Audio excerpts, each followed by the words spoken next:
Namaste, Jai Bharat. BRICS summit is going to take place in Bharat, and the .5 front from within is terribly active.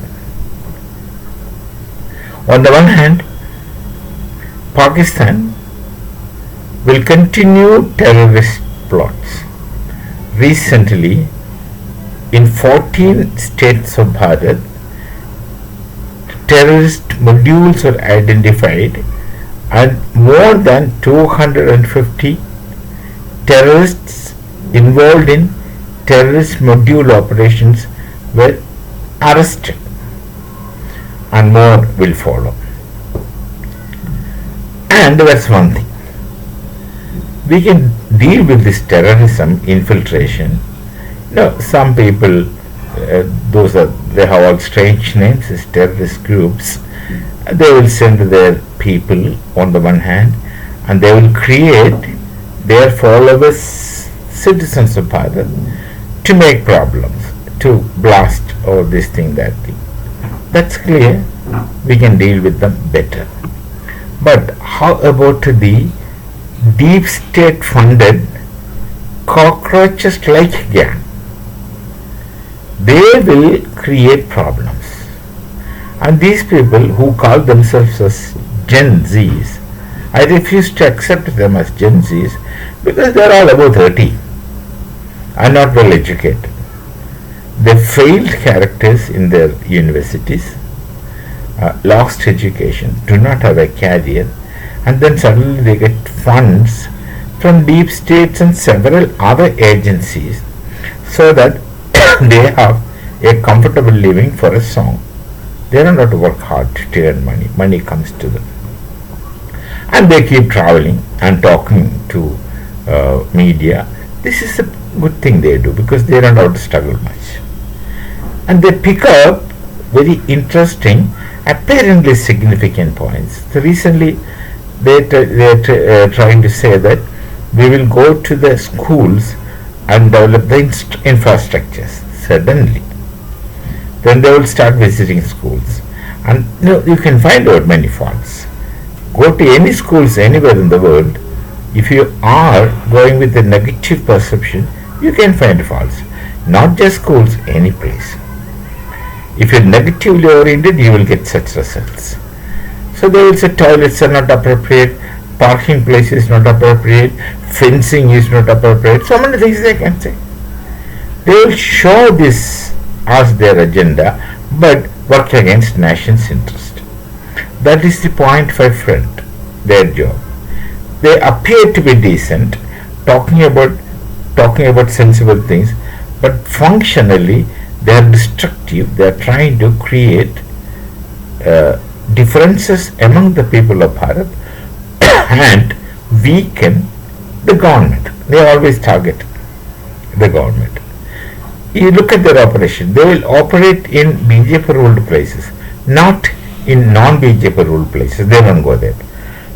They won't go to other places. They wanted to highlight that. Now, this, of course, by and large, people understand. That these people would create problems when BRICS summit takes place. They will plan for some dharna in some pretext or the other. For the Jantar Mandir anachronism, they have highlighted the NEET exams. How many of them have written NEET exams?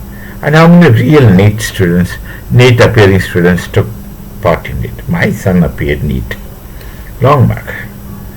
And then he qualified the PG NEET also. I know how he works, how he struggles, how silent he is. He is focusing on the exam. Until you focus on the exams, you can't do anything. It doesn't mean that everybody appears for NEET can get it. I would call it as fortune or luck. What you studied appears in the exams, or at that time how you are able to answer. All these things count. And terrible competition. But none of these people are involved in NEET exam. None of these people. And after NEET examination, what kind of life you get? If you work for IAS, civil services, Then after the training you have all kinds of comforts. But how about a medical doctor? He has to slog and work. He can't make money out of it until he is corrupt. But we don't teach our children to be corrupt. We teach our children to get rooted in the Sanskriti and go forward. So they claim that. So they put that and then created all kinds of show in Jantar Mantar and the Connaught Place, previous Connaught Place, now it's called as Rajiv Chowk. I've gone there, I've personally seen the drama. The kind of words they used, the kind of aggression they have demonstrated is absolutely not the character of Hindu youths, Bharatiya youths. It's not. The Bharatiya youth, the real Gen Zs, are doing starts up and contributing to nation building. They are even making rockets. They are the Gen Zs, not this disgruntled, failed characters, failed in life, who are directionless and do not know what to do. And they are being funded, and these processes will take place. In BRICS, they will get funded. And their expenditure is assured. Future, they are not bothered. They don't think about it. After 50, nobody will want them until they settle. But during this process, all the netas and leaders might gather more money, sufficient money, crores possibly, and then secure their life, etc. And they would go out somewhere and live like that, possible. So BRICS Summit, all these things shall happen. On the one hand, Pakistan from outside, I do not know if China would directly involve or not, probably they will not. They also cannot afford to have a war, we also cannot afford to have a conflict. So it's better to be in good shape and in good relations.